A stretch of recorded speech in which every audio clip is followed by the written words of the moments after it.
থামুন পাইলট সাহেব, ল্যান্ড করেন। স্যার ছেড়ে দেন না, খুবই এমার্জেন্সি। আপনার একার ইমার্জেন্সির জন্য আরো 10টা মানুষের বিপদ হতে পারে। হেলমেটও তো পরেন না আপনি। স্যার হেলমেট আছে স্যার। স্যার গিয়েছিলাম মেজবানি খেতে, সেখানে গরুর মাংসের ঝোল লেগে হেলমেট এবং গেঞ্জি দেখেন স্যার কি অবস্থা। এখন নোংরা হেলমেট কি আমি মাথায় দিতে পারি? তাছাড়া দেখেন চুলগুলো একটু শ্যাম্পু করেছি স্যার, কত সুন্দর লাগছে। আরে থামুন আপনি। আপনার চুলের স্টাইল দেখার জন্য রাস্তায় কেউ বসে নেই, কিন্তু আপনার মাথাটা আস্ত আছে কিনা সেটা দেখার জন্য আপনার পরিবার বসে আছে। Please show your driving licence. Licence তো ঠিক আছে, হেলমেটটি পরে নিন, নিরাপদে চলুন। ধন্যবাদ।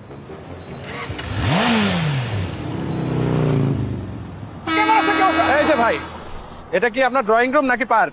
কি ভাই ডিস্টার্ব করতেছেন কেন? ওদিকে তো একটি বাস আসতেছিল আপনার সাথে কোলাকুলি করার জন্য। সরকার যে ফুট ওভার ব্রিজটা বানিয়েছে, এটা কি শুধু টিভিতে দেখানোর জন্য? সরি ভাইয়া, আমার পায়ে ব্যথা, ব্রিজে উঠতে কষ্ট হয়। একটি বাস এসে যদি আপনাকে চাপা দেয় তাহলে সারা জীবনের পায়ের ব্যথা ছেড়ে যাবে। Please sir, foot over bridge ব্যবহার করুন।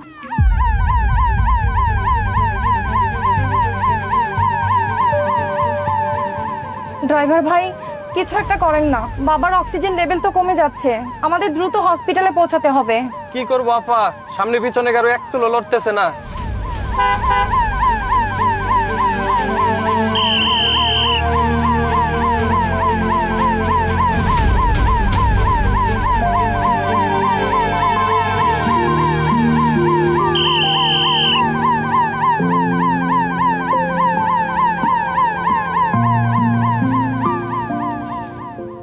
আমরা ট্রাফিক পুলিশ, রোদে পুড়ি বৃষ্টিতে ভিজি।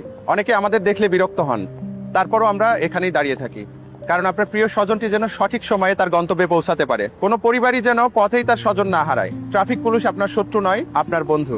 আইন মানুন, নিরাপদ থাকুন। আপনার একটু সহযোগিতায় সুশৃঙ্খল ট্রাফিক, নিরাপদ জীবন।